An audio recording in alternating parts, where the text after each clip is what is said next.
when the rain comes, the foolish are the ones that curse the clouds and grumble at the storm. There are so many wonderful things about rain, intrepid listeners. Why do you think so many stories open with, "It was a dark and stormy night"?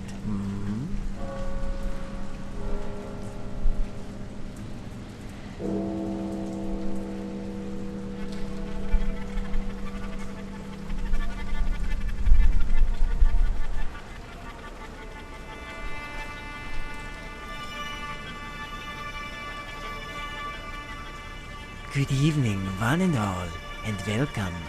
Tonight, we want to tell you a story. This is what we do all the time, is it not? But not every story we tell is told the same way. This midnight, for instance, we are going to try a new recipe, presenting you with something a little bit different.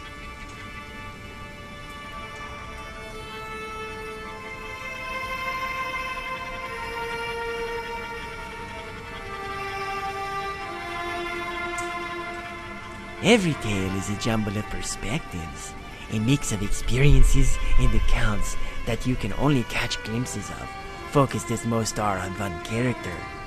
Tonight's play is a perspective piece, with different voices sharing the same gnawing dread that comes from the dark, the fetid, and the confining.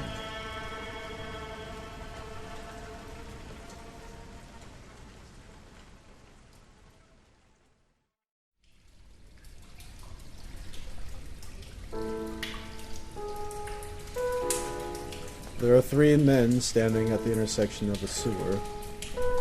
One of them is very lean and very tall. In fact, he looks too tall and seems to sway out on his feet, as if ready to topple at the whim of a strong gust. He grips a burlap sack in his left hand. The tall man has provided the firepower. Next to him is a greasy mustache. The mustache belongs to a stocky, Mediterranean-looking fellow with shifty eyes. He digs into his backpack with concerned intent. The mustached man has provided the intelligence and the tools. Standing apart from the first two men is the clown. Wrinkled columns of green, yellow, blue support an ashen face of sweat and grease paint. He wears a white glove on each hand. Thick locks of crimson explode from his head, aggravating the sweating. His face is on the verge of melting. The clown has provided the distraction, but he does not look happy. The three men face a brick wall with a hole in the center. It is less a hole than a black gaping chasm, maybe a couple feet wide, stretching into infinity. Mustache maintains that this will lead them directly beneath the bank. Clown is not so sure. He questions the men's collective planning. Tall men do not bother to load any of the handguns, ensuring them that a show of force will be more than enough. Mustache has apparently forgotten to bring a single flashlight and curses. And Clown himself wonders why he chose to dress in full clown regalia before venturing into the sewers. The sewers are filthy, as sewers ought to be.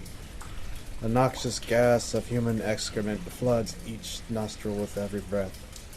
Layered above this stench is something more, something sickly sweet. Barely noticeable up there. Pale green light bounces from the drainage channels as rats and other scurrying things patter along the rim. Clown stumbles on the walkway in comically oversized shoes. Tall man avoids the sight of Clown. He harbors a lifelong distrust of clowns. A distrust so deep it ventures into the realm of irrational fear. To make matters worse, this particular clown's breath smells like sour milk. It's nauseating, so he keeps his distance. From the corner of his eye, he thinks he sees Clown glaring at him. Glaring? Or smiling? Tall man can't be sure in this dreary dungeon. He too doubts the wisdom of Mustache's plan. Mustache defends the strategy. There were bound to be setbacks, he says, but the hole in the wall still offers the best chance for a clean escape. They will have to enter one by one and crawl on hands and knees to see the other side. Once inside the tunnel, turning around will likely be impossible. Tall man asks how long it goes. Mustache answers that it should be long, but not too long. Tall man asks, how are they supposed to see anything in the tunnel with no flashlights? Mustache answers that they don't need to see anything, they just need to crawl. All the same, he does have a book of matches, which he offers to Tall Man. Tall man interprets this as a clue to go first. Something about the tunnel bothers him, but he would rather get on with it than suffering continual glares or smirks of the clown. He accepts the matches and faces the hole. A soft breeze and low howl whisper from the opening. Behind him, Clown stares. While Mustache runs some fingers through his oily hair. Tall man teeters for a moment, turns around and retrieves the 3 9mm pistols from the sack in his hand. Easier if you take these now, he says. All 3 men tuck the weapons into their waistbands. Not weapons, Clown reminds himself. Merely a show of force. Tall man turns back around. The bricks in the wall are the color of money. The water flowing through the channels is the color of money. Even the stripes in the clown's suit are money-colored. Tall man sees money everywhere, except in that black hole yawning before him. That is the only way to the actual money. Lots and lots of it. The kind you can touch, smell, and trade for things that make you happy. Money is the prime motivator for Tall Man. For all of them. Is it worth crawling through his slimy, stinking hole for? He must tell himself. Still, he hesitates. The black circle is so sharply defined it seems to hover in front of the wall, detached from its surroundings. Tall man stoops, and stoops, and stoops some more. He stoops down until the black circle frames his face. He raises a wiry leg until the knee can rest on the lip of the hole. With a push from the other leg, he slowly enters. Funny. When the whole of his lofty body finally wriggles its way inside, the gentle breeze dies. The low howl changes too. Earlier it was constant, but now it pulses rhythmically in his ears. Low, deep, like a distant generator. The hum, hum, hum tickles Tall Man's brain. He crawls on. The ground is cold, chilling to the fingertips. His knees scrape along the smooth surface. His blind hands grope their way over the cement and puddles and slime and gloom. All around drip invisible drops. Drip hum, scrape. The only sounds here in the belly of the sewers, intensified by the utter lack of visual stimuli. When that word, belly, comes to mind, Tall Man begins to perceive his environment as a living organism. He begins to feel like a piece of chewed meat sliding down a giant's intestine. Drip hum, scrape. An organic symphony of endless digestion. He crawls on. The air grows stale. Tall Man's knees are wet and aching. He has lost track of time. He can't tell how long he's been crawling. A good 5 minutes at least? Still, there is no light at the end of the tunnel. How much further? He needs to rest just a moment. He stops crawling. The air is heavy, stagnant, waiting. The drips and humming sound muffled now. Tall Man retrieves the matchbook, tears off a match, and tries to light it. Nothing. It's a dud. So is the second one, and the third. Tall Man starts to panic. He wants light. He needs light. Now. He fumbles with the fourth match, anxiously swipes it along the striking surface. A fizz of sulfur spells success. But that magic spark of life reveals something astonishing. Mere inches from him stares a pallid face, smeared with gruesome makeup. Blood-red worms burst from the head. No, not worms, but curls of hair. It is Clown's face, lurching from the darkness, disembodied, every muscle locked in rigor mortis. The eyes are dim and cloudy, but fixed upon his. The match's flame throws drunken shadows across the peaks and valleys of the ghastly image. It alternatively smiles and scowls at Tall Man, without really moving at all. Tall Man is stiff with incomprehension. Fear tiptoes down his spine and snuggles into his guts. He feels sick. The two faces stare frozen in silence for a brief eternity. Suddenly, the clown leans forward and blows out the match. A whiff of sour milk fills the air. The abrupt return to total blackness shocks Tall Man's senses into operation. He immediately scuttles backwards away from the face in the tunnel. His pants begin to shred at the knees, but he doesn't care. The only thought is retreat, faster, faster, retreat. Hands and knees splash and scrape against concrete. He imagines a clown head gliding silent through the black tube after him, smiling yet scowling. The splashes and scrapes become a frantic staccato as he goes faster and faster. His knees must be bleeding now, but he doesn't care. Retreat. Only retreat matters. And then, Tall Man finds himself falling backward out of the hole in the wall, landing at the feet of Mustache and Clown. Clown, who was in two places at once. They ask what happened, and when Tall Man finally calms down, he raises himself on two shaky legs. Teetering, he blurts out his story. The two men do not understand. Mustache laughs, while Clown regards Tall Man with suspicion. Impossible. They say, You only spooked yourself, and we're seeing things that weren't there. but Tall Man insists there is a second clown in the sewer tunnel. Mustache strokes his namesake with two fingers. Fine, fine, he says. I'm going through and I'll show you there's no damned clown in there. Tall Man almost protests. Wants to tell Mustache Man not to leave him there with Clown, but keeps quiet. Backpack hoisted onto both shoulders, Mustache scrambles up and stuffs his body through the opening. He begins crawling. His speed is surprising in these tight quarters. They watch his figure rapidly dissolve in darkness down the tunnel. The instant he disappears from view, the sound of his crawling stops short. After a moment of silence, Clown and Tall Man hear a steady scraping, like something heavy being dragged across concrete. The sound quickly fades down the stretch of the tunnel. Clown got him. Clown got him, mutters a wide-eyed Tall Man. Clown tells him to shut up. Then what the hell was that? Squeaks Tall Man. What was that sound? Clown doesn't answer. The two men wait there in the sewer for any sign of Mustache. None comes.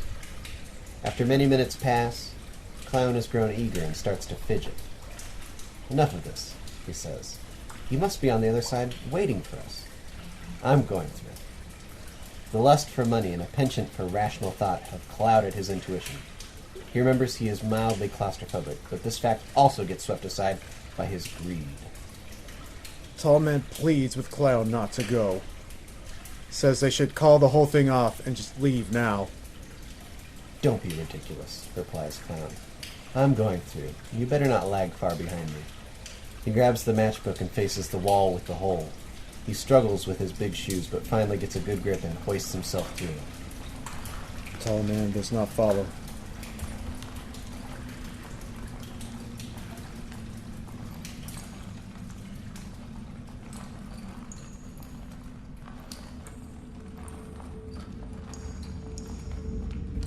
What greets Clown in the hole are drippy, wet echoes, a humming, and an uninterrupted dark. Clown crawls on. The humming and dripping are a hypnotic beat in his ears. The blackness is disturbingly uniform. It is a blackness smothered in blackness ad infinitum. It tugs and tugs at the eyeball that would try to pierce it, coaxes it from the socket with false hopes of a murky shape just ahead. The only respite is to close one's eyes, for at least then smoky phantasms float beneath the lids. This blackness is a solid wall upon which nothing floats, so he closes his eyes as he moves forward. Clown wonders if he might indeed meet his doppelganger in this strange subterranean place. He hopes not and crawls on. Gradually he becomes aware that the drips and humming have changed. They sound duller, muffled. The air has changed, too. It hangs with the dead weight of a dozen corpses and sticks to his skin. He crawls on. Clown's white-gloved fingers detect a third change. The ground no longer feels like solid concrete. It is softer, putty-like. His fingertips seem to sink in ever so slightly. When he thinks he hears a faraway scraping sound, Clown's eyes snap back open. They throb in their sockets with anticipation, starving for some speck of light to materialize in the distance, but it never comes. As his bloodshot eyes go hungry, his mind wanders. He thinks of hordes of rats carrying a lifeless, mustached body down the tube before him. He thinks of thousands of little teeth gnashing into greasy flesh. He thinks of soiled clown suits clogging sewer drains. He thinks he needs to stop thinking and start crawling. But he can't. He advances no more than 2 feet before hitting an obstruction. It feels like a wall. He fishes the matchbook from a striped pocket and tears off a stick. 3 failed swipes later, he tears off another. It ignites on the second attempt and shows him a solid brick wall blocking the way. This isn't supposed to be here. How is it possible he never ran into Mustache? The sight of the bricks is unnerving. Clown bangs his fist against them, tries to wriggle one loose. They do not budge. They stand there in the orange glow, quietly mocking his proud logic, daring an explanation. Clown has no explanation. The match is almost spent, so he drops it and moves backward. It is the only thing he can do. Progress is slow and awkward. The ground is more malleable than he remembers. Feels like his knees are leaving small impressions behind. He crawls as the tunnel drips and hums at him. When his feet touch another wall, Clown gasps. He draws another match, lights it, twists his head around to look. What he sees isn't a blocked path, but an intersection. 2 new passages branch off to the left and right, where before there was only 1 straight tunnel. It makes no sense. Then comes incoherence, anger, most of all, indecision. Clown must choose a path. But which one? Which one? The right? It's as good as the left. The match dies as he scoots back to face the new chasm, then crawls ahead. The dripping, the humming, the putty floor. The breathing? The breathing. Yes, Clown swears the tunnel is breathing now. He can feel the gentle inhalation, exhalation, all around him. Somewhere far off, the scraping sound comes again. He crawls and hits his head against another wall. Another match, another intersection revealed. This one looks smaller. He squeezes his way into another right turn. The breathing changes now, longer and slower. And there's the scraping again. A little closer this time. He crawls. His body sinks into the gummy floor. A few paces forward, and another intersection. Another match. Another right turn. A few paces more, and another. The junctions keep coming, and soon Clown runs out of matches. He always chooses to go right, but it keeps getting smaller. At one intersection, Clown turns around to retrace his path and try to find a wider opening. The maze does not care. It continues to breathe and compress. As Clown crawls blind through the network of tubes, the roof begins to scratch his back. It matches every movement with a downward push, regardless of his direction. Incoherence, anger, most of all, claustrophobia. Before long, Clown finds himself sliding on his belly. He slithers through endless corridors, even as they threaten to crush his body. He has to keep going. Keep going. It makes no sense, but keep going and get out. Hopeless. The ground is sticky and holds him in place as the walls close in from every side. Clown grits his teeth.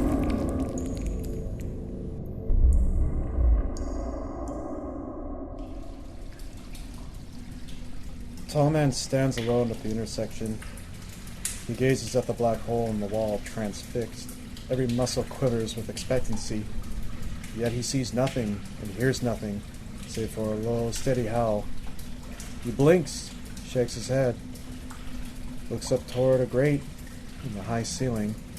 The sinking sun casts down shimmering motes of dust which drift in odd patterns. The tall man sways on his feet, covered in filth and bleeding at the knees. That sickly, sweet scent from before is stronger now. He turns and bolts out of the sewers. He does not look back.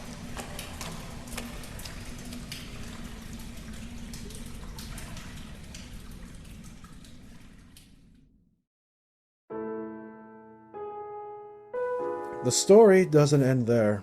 In the next several years, Tall Man will abandon his life of crime. At first, he will try to make sense of the events in the sewer.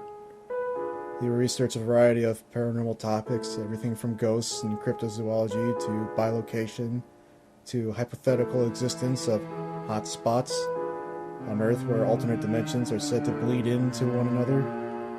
The search for answers will yield nothing but further questions.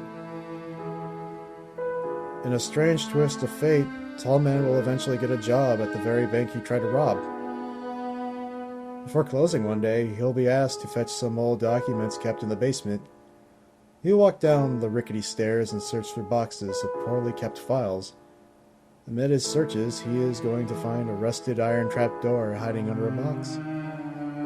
Curious, he will lift the squeaky door and discover a ladder descending into a small concrete room. He will feel compelled to climb down to this space, which the basement light struggles to reach. Once there, he'll find a bricked-over hole in the wall opposite of the ladder. The implications will come in a flurry of breathless recognition. "Oh my God," he'll whisper. At last, to the other side. The mortar will be crumbling, the bricks loose. Without quite knowing why, Tall Man will begin to remove them, exposing the black hole little by little. The fear will be gone, replaced by his long-lost thirst for answers. Tall Man will be surprised to find himself crawling through the tunnel with nothing but his lighter to guide the way. He won't remember climbing in. It'll be like a dream, with the dripping and humming ringing in his ears as before. Ask him how he can be sure he ever left at all. He will crawl on. Only when the tunnel air becomes leaden, only when the sounds deaden, only when the sour milk wafts through his nostrils, will the creeping chill return. Then the lighter's timid flame is going to be snuffed out with a sudden rush of wind. Peals of crazed laughter will erupt from somewhere in the dark and rattle through his skull. So loud he'll have to cover both ears. It's so completely unexpected that he won't be sure the shrieks weren't his own, or an outright hallucination. Nonetheless, it'll be enough to send him scurrying backwards. The tunnel will seem different, sticky, sighing, angry. Tall Man will feel it contracting around him as he moves in reverse, faster as before, as in a dream. Looking behind, he will finally see the dim light of the aperture. It'll be closing.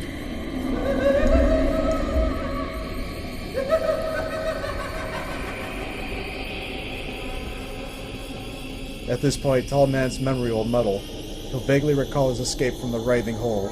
It will feel more like being disgorged than anything. A regurgitated piece of meat, he'll think. Tall Man will run to the ladder, turn around for one last look, and see something that will haunt him for the rest of his life. Witnesses will later tell him that he ran from the bank screaming a blood-curdling scream unlike anything they'd ever heard. He won't remember that part. He'll pray that what he saw was the product of temporary insanity. He'll try to forget the whole thing ever happened. But every time he closes his eyes, every time he dreams, the same image will come to him with terrible clarity. The hole in the wall shrunken to the size of a quarter, from which a single white-gloved finger pokes, squirms, points, and beckons.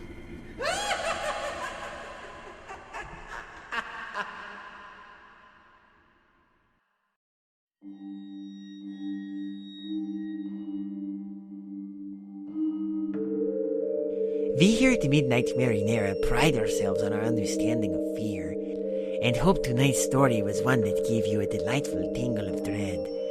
Whether it's the dark, clowns, disease, being confined, or being consumed, we're sure there was something here that at least made your skin crawl. Until next we convene, pleasant dreams.